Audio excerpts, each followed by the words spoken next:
두 가지 냄새가 있어요. 하나는 악취, 하나는 향취. 창세기 27장 27절에 보면 향취, 창세기 34장 20절에 보면 악취, 두 종류의 인생이 있다는 것입니다. 향기를 뿜어내는 향기로운 인생이 있고 악취를 뿜어내는 악취의 인생이 있습니다.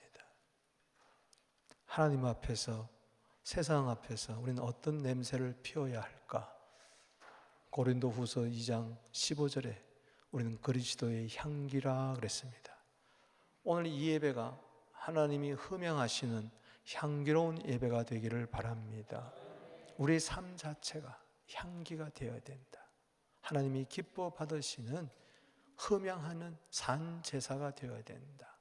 그런 의미에서 빌립보서 오늘 4장 18절은 우리에게 중요한 교훈을 주고 있습니다. 사도 바울이 빌립보 교회 성도들이 바울에게 선교비를 보내었을 때에 그 선교비를 바라보며 이는 받으실 만한 향기로운 제물이요 하나님을 기쁘시게 한 것이라 그랬습니다. 하나님께 예물을 드릴 때에 이것은 그냥 돈을 드리는 게 아닙니다. 내 지갑에 있을 때는 돈이었을지 몰라도 하나님 제단에 바쳐졌을 때는 이거는 제물이에요. sacrifice, offering이에요. 이걸 여러분들이 꼭 기억하셔야 됩니다. 세상에서 상거래 하듯이 하나님께 금전을 주고받고 하는 게 아니에요. 착각하지 마세요. 하나님은 영이십니다. 그런데 영이신 하나님이 우리가 예물을 드릴 때에 하나님이 받으신다는 거예요. 그것도 향기롭게 받으시는 제물 같다는 거예요.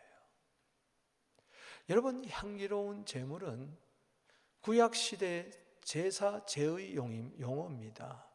이스라엘 백성들이 번제를 드립니다. 양을 잡아서 각을 떠서 다 불태워 드립니다. 그때 연기가 올라갑니다. 냄새가 납니다. 그런데 악취가 진동해요. 동물의 내장 껍데기 이거 다 태우니까 얼마나 냄새가 지독하겠어요. 그런데 놀라운 것은 하나님은 그것을 향기라 그랬어요. 흠양한다고 그랬어요.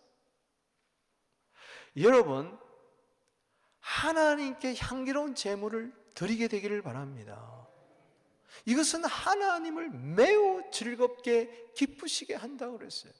에베소 5장 10절에 범사에 하나님을 기쁘시게 하라 그랬는데 어떻게 하면 하나님을 기쁘시게 할까?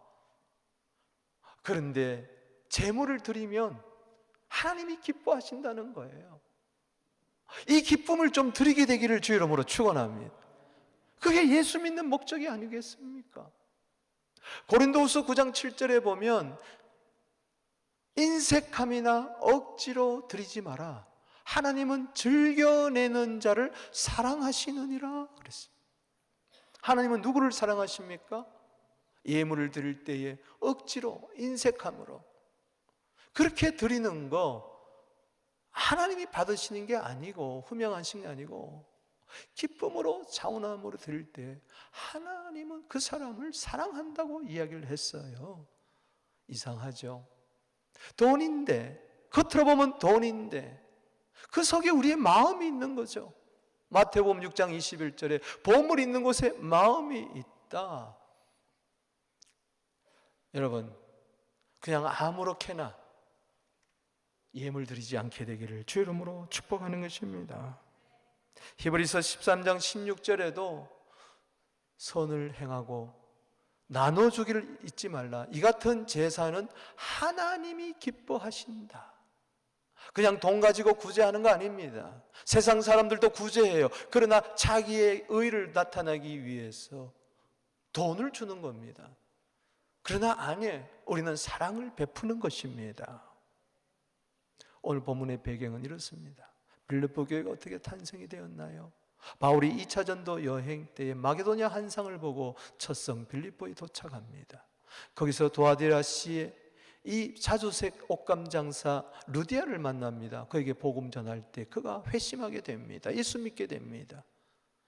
그리고 귀신 들린 여종을 고침으로 말미암아 이 사건으로 감옥에 들어가고 합력하여 선을 이루어서 간수장과 그 가정을 구원합니다.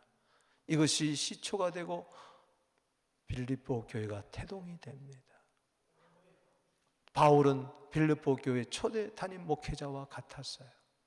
그래서 긴밀한 관계를 이루었어요. 그때부터 바울이 이제 빌립보 교회를 떠나 데살로니가로 가고 고린도로 가고 갈 때마다 저들은 선교비를 보냈어요. 지금은 바울이 1차, 2차, 3차 전도여행을 마치고 예루살렘에 귀환을 했다가 잡혀서 죄수의 몸으로 로마로 압송이 되고 로마 감옥에 들어갔어요. 거기서 빌립보 교회 성도들 위하여 기쁨의 서신 빌립보서를 보내는데, 그때 빌립보 교인들이 로마 감옥에 있는 바울을 위해서 선교비를 모아서 에바브로 디도편에 보냈어요. 그 예물을 받아들고 나는 모든 것이 풍족하지만 너희가 준 것을 받음으로 감사해서 그들을 축복하면서, 야, 너희들이 그냥 돈이 아니다. 여러분, 헌금은 그냥 돈이 아니에요. 착각하지 마세요. 돈이라고 생각하니까는 이것이 내 지갑에 있어야지 왜 교회 위해서 드려? 나도 힘든데 왜 남을, 어떻게 내가 번 돈인데 돈이라고 생각하니까 하나님과 돈 거래하는 거 아닙니다. 향기로운 재물입니다. 하나님을 기쁘시게 받으실 줄로 믿습니다. 헌금을 드릴 때 스프릿이 있어야 돼요. 아멘이십니까? 돈을 많이 드렸다 적게 드렸다 그게 아닙니다. 향기로운 재물, 하나님이 기뻐 받으시는 재물. 그래서 이 연말에 우리가 좋은 일을 많이 하자는 의미에서 우리 교회도 하나님이 받으실 만한 향기로운 재물, 하나님이 기뻐 받으시는 향기로운 재물을 드렸으면 좋겠다. 아멘이십니까? 그렇다면 어떻게 저들이 빌립보 교회 성도들이 향기로운 재물을 드릴 수가 있었는가? 세 가지 교훈을 얻습니다. 그 첫 번째는 생각에서 시작이 되었다는 거예요. 생각 없이 드리지 마세요. 생각이 있어야 돼. 거기서부터 향기로운 재물은 출발이 됩니다. 10절에 읽어봅니다. 시작. 내가 주 안에서 크게 기뻐함은 너희가 나를 생각하던 것이 이제 다시 싹이 나매니 너희가 또한 이를 위하여 생각은 하였으나 기회가 없었느니라. 내가 이 예물을 받고 나서 너무 주님 안에서 기쁜 거예요. 성기를 받을 때에 돈이 생겨서 기쁜 게 아니라 저들을 생각할 때, 저들이 나를 생각하던 것이 이제 싹이 트고 열매 맺는 것 생각할 때에 너무 기뻤던 거죠. 여기 중요한 것이 나를 생각했다. 바울을 생각할 때에, 여기 생각이란 말은 관심이란 뜻입니다. 애정이란 뜻입니다. 이것은 흥미롭다는 뜻입니다. 여러분의 삶의 행복이 어디 있습니까? 다른 사람을 생각하고 남의 유익을 생각하고 어떻게 하든지 선한 일에 동참해야 되겠다, 이 생각, 이것이 하나님 앞에 제물로 연결되는 줄로 믿습니다. 바울이 지금 감옥에 있다는데, 우리 바울 목사님이 로마 감옥에 있다는데 그 소식을 들었을 때 생각을 한 거예요. 고민을 한 거죠. 어떻게 하면은 도울 수 있을까? 그것이 재물이 된 겁니다. 그런데 여기 이제 다시 싹이 났다 그랬어요. 처음에는 바울과 빌립보 교회 관계가 좋았어요. 그런데 무슨 연유인지 성교비가 중단되는 은혜가, 그 일이 있었어요. 오해가. 그런데 다시 이것이 오해가 풀려서 다시 싹이 났다. 난 이게 은혜가 돼요. 그래요. 우리가 교회를 하다가 주일을 하다가 오해가 생겨서 그만둬 할 수가 있어요. 난 이제 그만할래 할 수가 있어요. 그러나 오해가 풀려서 은혜 가운데 다시 싹이 난다. 전에 필립보 교인들이 바울에게 선교비를 보냈는데 중단했다가 이제 다시 보낸 거예요. 주위에서 뭐 바울은 뭐 거짓 사도다, 뭐 어쩌고 저쩌고 이런 이야기 들었을 때 끊어버렸던 저들이 다시 싹이 난 거예요. 기도가 다시 싹이 나게 되기를 바랍니다. 여기 싹이 났다는 것은 꽃이 피었다는 뜻이에요. 원문의 뜻은 추운 겨울이 지났습니다. 봄이 찾아왔습니다. 메마른 가지에 움이 틉니다. 싹이 납니다. 꽃이 핍니다. 오늘 그렇게 되기를 바랍니다. 전에는 내가 열심히 봉사했는데, 전에는 열심히 예물을 드렸는데, 어떤 연유에인지 다 그만두자 했던 분이 계십니까? 다시 싹이 나게 되기를 바랍니다. 이를 위하여 생각은 하였으나 기회가 없었느니라. 여러분, 기회가 올 때에 기회를 잡으시기를 바랍니다. 항상 하나님께 드리고 항상 나누고 베풀고 아니에요. 오늘이라도 주님 부르시면 우리는 가야 됩니다. 선한 일은 이 땅에서 하는 것이지 천국에 가서 하는 거 아닙니다. 내년에 하는 거 아닙니다. 원래 주어진 사명 감당하는 겁니다. 중요한 것은 생각입니다. 예레미야 6장 19절에 생각의 결과라는 말이 있습니다. 여러분, 아브라함이 어떻게 100세에 낳은 아들 이삭을 하나님 앞에 드릴 수가 있었습니까? 생각 때문에 그랬습니다. 히브리서 11장 19절에 보면 아브라함은 죽은 자를 다시 살릴 줄로 생각한지라. 생각에서 독자까지라도 아끼지 않고 드릴 수 있는 향기로운 제물이 되었다는 겁니다. 우리는 너무나 바쁜 시대에 아무런 생각 없이 교회에 나오고, 아무런 생각 없이 기도하고, 아무런 생각 없이 찬송하고, 무미건조하게 중언부언하면서 살아갈 때가 많이 있습니다. 염두에 두어야 됩니다. 내 머리에 무슨 생각을 담아야 되겠습니까? 항상 로마서 8장 6절에 육신의 생각은 사망이요 영의 생각은 생명과 평안이라고 그랬습니다. 염려의 생각은 버리게 되기를 바랍니다. 부정적인 생각은 버리게 되기를 바랍니다. 좋은 생각을 품으십시오. 나도 내 남은 생에, 인생의 후반전에는 뭔가 뜻있는 일을 해야 되겠다는 그 생각에서 하나님을 기쁘시게 할 수 있는 예물을 드릴 수가 있는 것입니다. 간디가 어느 날 기차를 타는데 급하게 타는 가운데서 슬리퍼 한 짝이 땅에 떨어졌어요. 기차는 칙칙폭폭 떠납니다. 사람들이 당황합니다. 그때 간디는 나머지 신발 한 짝을 벗어서 창밖으로 던져버립니다. 사람들이 의아해할 때 저 신발 한 짝을 줍는 사람이 한 짝 가지고는 안 되지 않느냐, 두 짝이 있어야 되는데, 짝이 있어야 되는데, 그래서 던진다. 생각입니다. 여러분, 아무렇게나 생각하며 살면 안 됩니다. 잘못된 생각을 하며 생각 안 됩니다. 고린도후서 10장 5절에 모든 생각을 사로잡아 그리스도께 좀 한번 복종시켜 보십시다. 어떤 생각이 들겠는가? 교회를 생각할 때에, 이 시대를 생각할 때에, 저 시대를 생각할 때에 어떤 생각이 들겠느냐 말이야. 나만 생각하지 마십시다. 그 나라와 그 일을 생각하게 되기를 주 이름으로 축원합니다. 좋은 사람은 좋은 생각, 바른 사람은 바른 생각을 하는 겁니다. 복된 사람은 복된 생각을 하는 것입니다. 생각에서 향기로운 제물이 출발되었구나. 시편 40편 17절 읽어봅니다. 시작. 나는 가난하고 궁핍하오나 주께서는 나를 생각하시오니 주는 나의 도움이시오 나를 건지시는 이시라. 나의 하나님이여 지체하지 마옵소서. 하나님은 누구를 생각해줘요? 가난하고 궁핍한 자. 얼마나 힘들까? 얼마나 어려울까? 생각하는 거예요. 여기서 도움이 나오는 겁니다. 마찬가지예요. 우리도 가난하고 궁핍하고 어려운 자를 바라볼 때 하나님의 생각을 품게 하여 주시옵소서. 두 번째는 어떻게 하나님이 받으실 만한 향기로운 예물을 드릴 수가 있었는가? 괴로움에 참여했기 때문에 그렇습니다. 사도 바울은요, 일체의 비결을 배운 자족하는 자였어요.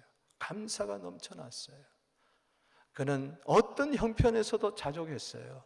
궁핍에도, 배부름에도, 풍부해도, 가난해도 그것 때문에 신앙이 흔들리지 않았어요. 여러분, 물질 때문에 신앙이 흔들리지 않게 되기를 바랍니다. 요 목숨 하나 부지하려고 무엇을 먹을까 마실까 입을까 염려하지 않게 되기를 바랍니다. 공중나는 새를 보십시오. 들에 핀 백합화를 보십시오. 하나님이 기르시고 입으십니다. 믿음이 적은 자들아 말씀하고 계십니다. 문제는 그 나라와 그 의를 위하여 어떻게 살까? 바울은 그래서 내게 능력 주시지 않아서 난 모든 것을 할 수 있다. 즉, 나는 어떤 상황 가운데서도 내 힘이 아니라 주님의 힘으로 나는 감사하며 살 수 있다는 것입니다. 그러나 14절에 너희가 내 괴로움에 참여했으니 참 잘했다. 저들 드린 예물 바라볼 때 이 예물은 그냥 돈이 아니라 내 괴로움에 함께 참여한 사랑이라는 것이죠. 긍휼이라는 것이죠. 하나님의 은혜라는 것이죠. 중요한 것은요, 남의 괴로움이 남의 일 같지 않고 내 일 같이 여겨지더라는 것입니다. 이런 자만이 하나님께 기쁨으로 자원함으로 예물을 드릴 수가 있는 거예요. 우리가 시리아를 위해서 또 여타 좋은 일을 위해서 힘든 자를 위해서 그 괴로움에 동참하자. 어떤 분은 이런 분이 계실 거예요. 나도 힘든데, 나도 어려운데.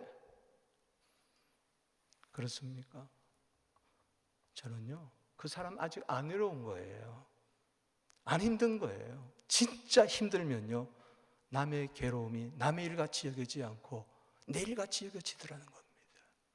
동병상련이란 말이 있습니다. 같은 병을 앓고 있는 사람들끼리 서로 가요하더라는 거예요. 서로 불쌍히 여기며 도와주더라는 겁니다. 동병상련. 동상이몽이 아닙니다. 같은 침대에 살면서도 다른 꿈을 꾸는 자가 아니라 동병상련이 필요합니다. 예를 들어 볼까요?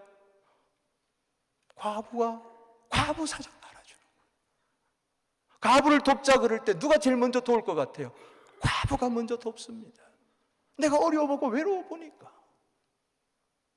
제가 목회하면서요, 승승장구할 때는요,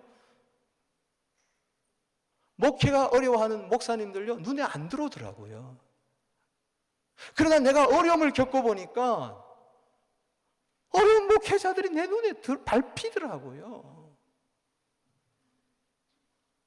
나도 괴로운데 어떻게 괴로운 자를 돕느냐? 그 사람 아직 괴로운 게 아니에요. 진짜 괴로움을 당해보세요. 천히 여기는 마음이 듭니다. 비가 내릴 때 비를 맞고 가는 사람이 있어요.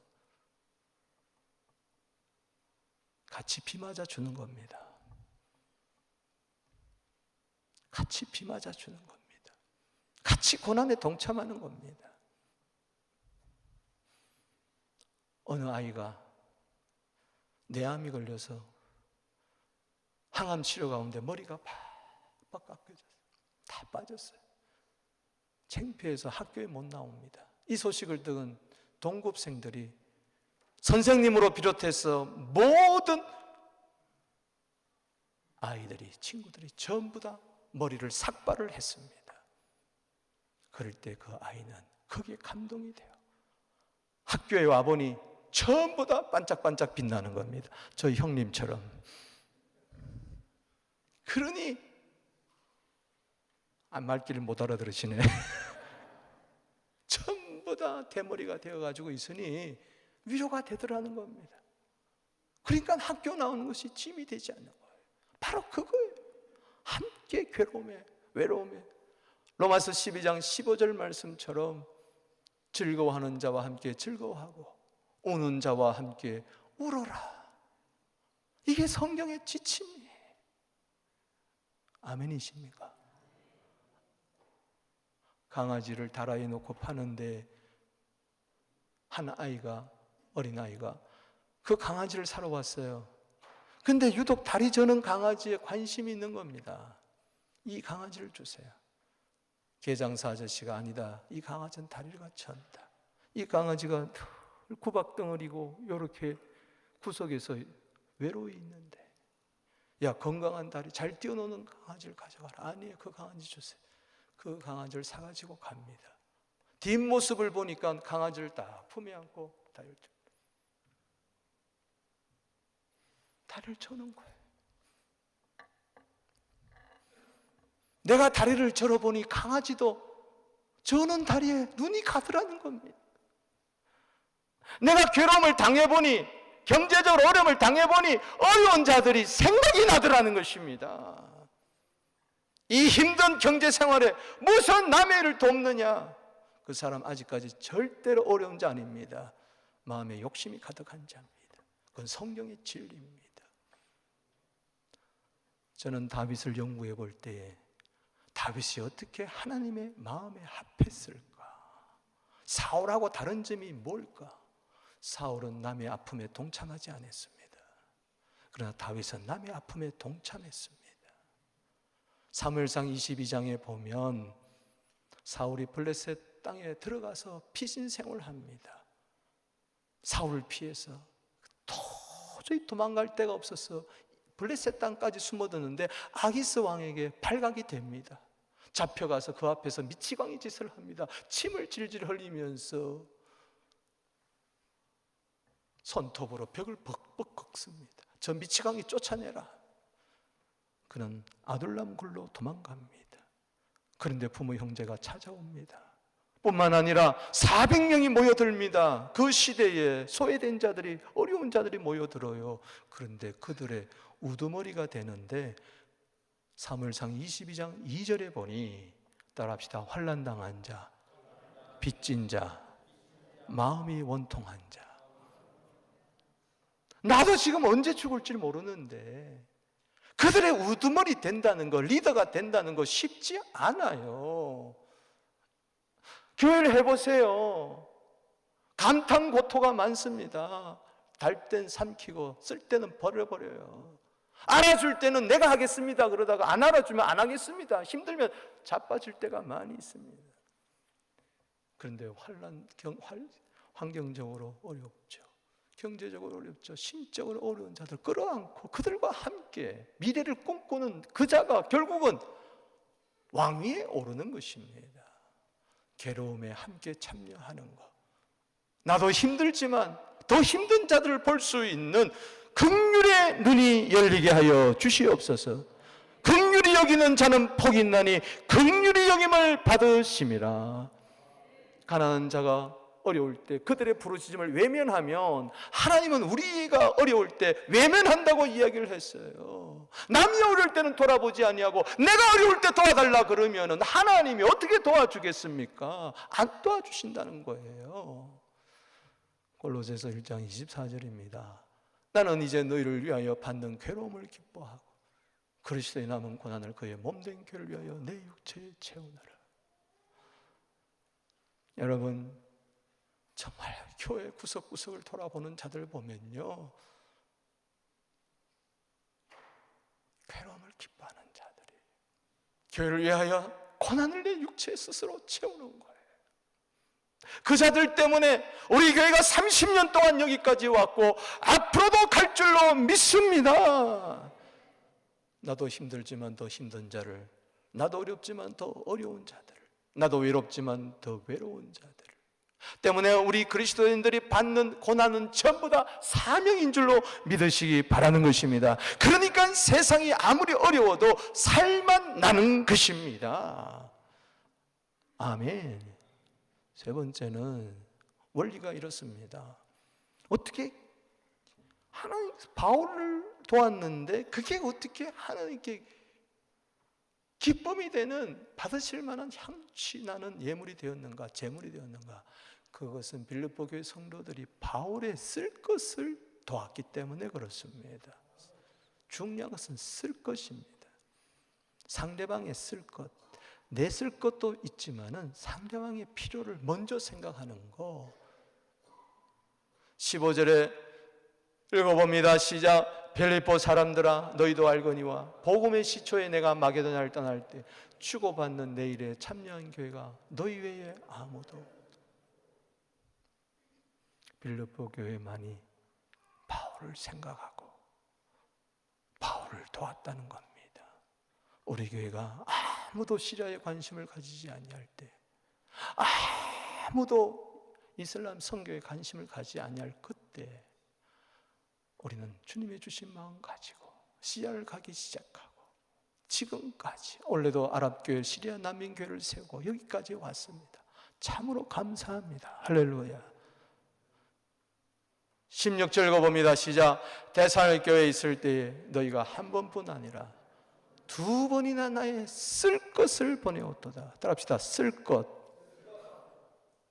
데살로니가에서 3주 동안 복음을 전했습니다. 그때 큰 어려움이 있었습니다.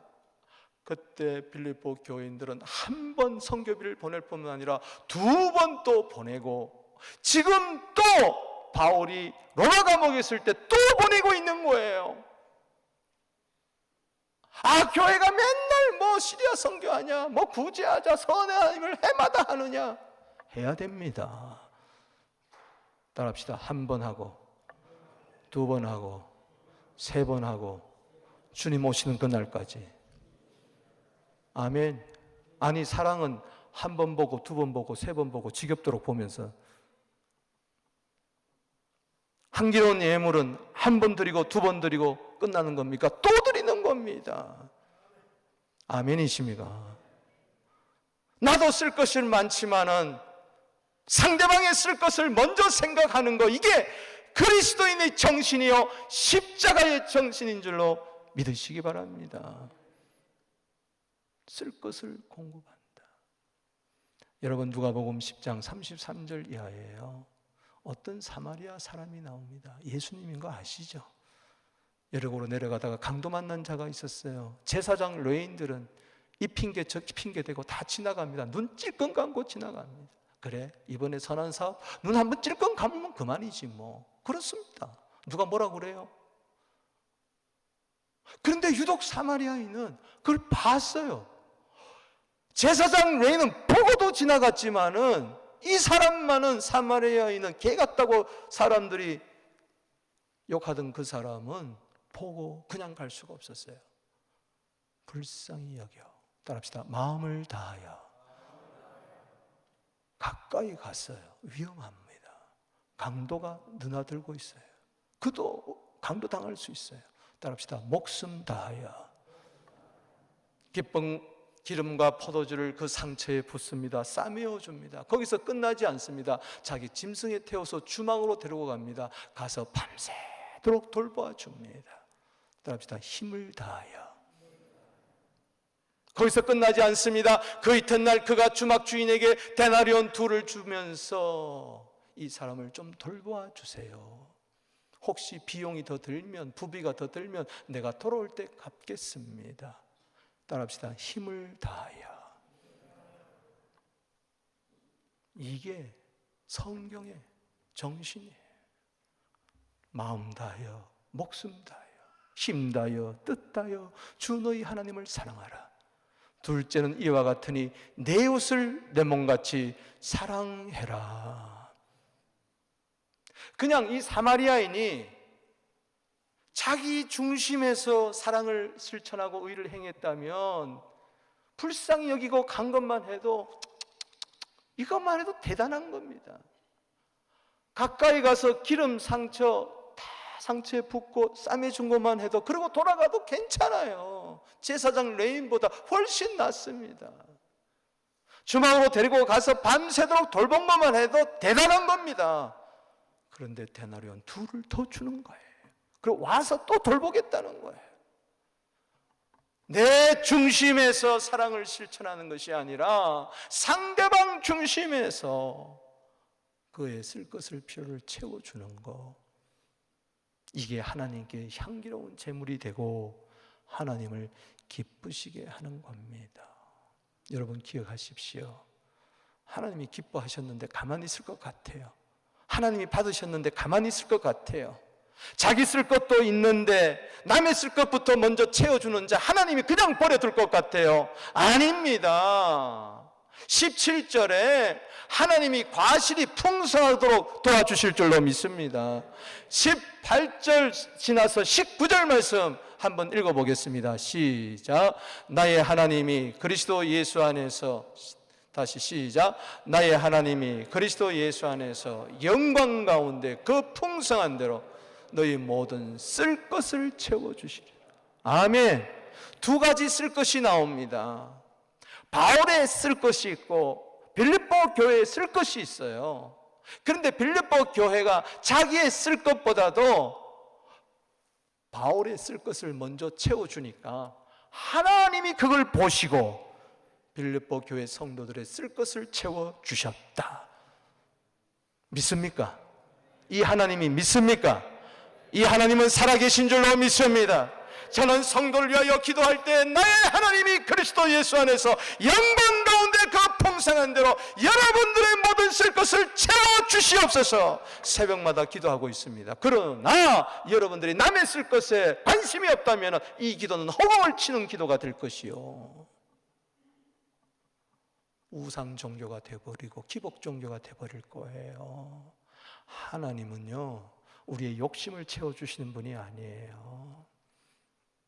20절 말씀, 하나님 우리 아버지께 세세무흥토록 영광을 돌릴지어다. 그냥 단지 섬기는 게 아니에요. 그냥 대접하는 게 아니에요. 전을 하는 게 아니에요. 이것을 통해서 마태복음 5장 16절 말씀처럼 선행 착한 행실을 통하여 하나님이 영광 받으실 줄로 믿습니다. 3년 6개월 동안 비가 오지 않습니다. 모두 다 먹을 것이 없다고 아우성입니다. 그래 시냇가는 다 말라버렸습니다. 오죽하면 까마귀가 먹을 것을 가져다 주는 시대가 되었습니까? 하나님이 엘리야 선지자에게 계시합니다. 너는 저 시돈 땅으로 들어가라. 이방 땅으로 들어가라. 거기 가면 사르밧 과부를 만나게 될 것이니라. 그에게 먹을 것을 취하라. 아니 먹을 데가 없는데, 다 어려운데 가서 이야기합니다. 나를 위하여 떡을 만들어 가져와라. 선지자님, 당신이 하나님의 선지자입니까? 피도 눈물도 없습니까? 이 어려운 때에 이제 통에 마지막 밀가루 남아있고 기름병에 조그만 기름 남았는데 요거 하나 전 찢어가지고 떡 해가지고 나와 자식 해서 먹이고 나 우리 죽을 건데 요거 달라는 겁니까? 그래, 그거 내놔라, 그거 내놔라. 따라합시다. 대단하다 엘리야 목사님. 나 못 그럴 것 같아.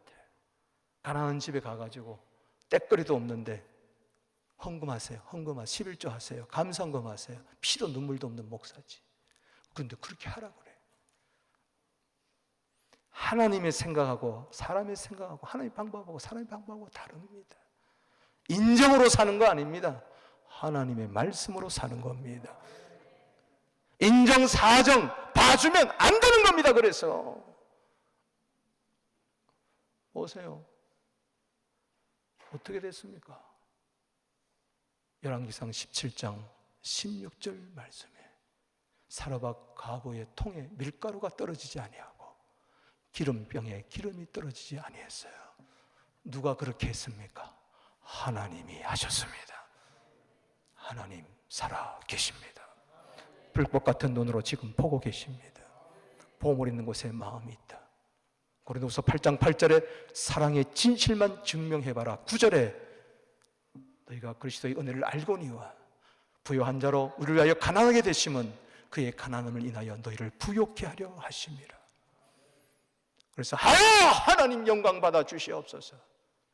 그래서 더 어려운 자를 생각하고 괴로움에 동참하게 되고 그래서 남의 쓸 것을 채워주는 축복의 통로가 될 줄로 믿습니다. 여러분, 한인 목회자들요, 은퇴 목사님들 섬기는 거요 쉽지가 않아요. 목회하는데 바쁜데 연말 때가 되면 항상 마지막에 밀린 성교비 다 줘야 되고 다 그래요. 이럴 때 우리가 시리아 목회자 몇만 불 들여서 가고요, 양로원 헌금하고요, 우리도 부족한데 우리도 쓸 게 많은데 그거 뚝 잘라가지고 준다는 게 쉽지가 않아요. 어떨 때는 5,500불이 지금 55분 드리는데 그게 5만 불 같을 때가 있어요. 해마다 유혹이 와요. 또 은퇴 목사님들이 그만하세요, 미안하니까 그런 소리도 해요.